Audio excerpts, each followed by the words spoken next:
Түлкі мен тырна ертегісі. Ертеде түлкі мен тырна дос болыпты. Бір күні түлкі тырнаны үйіне қонаққа шақырыпты. Түлкі тырнаға: «Маған қонаққа кел, қымбатты тырна. Мен өте дәмді тамақ пісіріп қоямын», дейді түлкі. Сөйтіп, тырна түлкінің үйіне қонаққа келеді.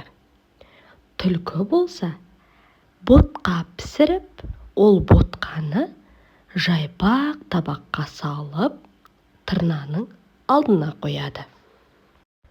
Түлкі тырнаға: «Тамақтан ал, мен өзім пісіріп едім», дейді. Ал тырна болса, жайпақ табақты тұмсығымен шоқып, ештеңе жей алмады. Себебі тырна жайпақ табақпен мүлдем жеп көрмеген, жей алмайды да. Ал түлкі болса, табақтағы ботқаны тілімен жалап тауысты. Барлық ботқаны жеп болғаннан кейін түлкі тырнаға былай дейді: «Айып етпе, бұдан өзге берер еш тамағым жоқ», дейді. Тырна түлкіге қарады да: «Осыған да рахмет.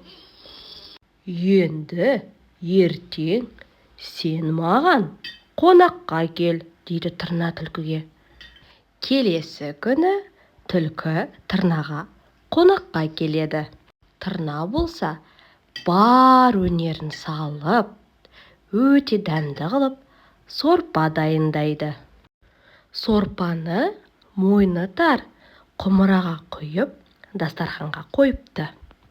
Түлкі келген кезде тырна түлкіге: «Үш қымбаттым, қысылма», дейді.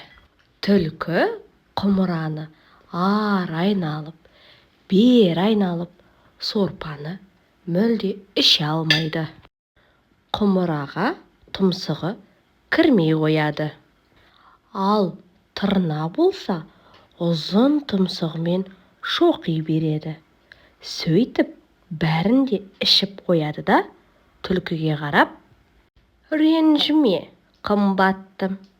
Бұдан өзге берер тамағым жоқ», дейді тырна. Бір аптаға тойып қайтқысы келген түлкі тырнаға ренжіп, үйіне аш қайтыпты. Осымен ертегіміз аяқталды.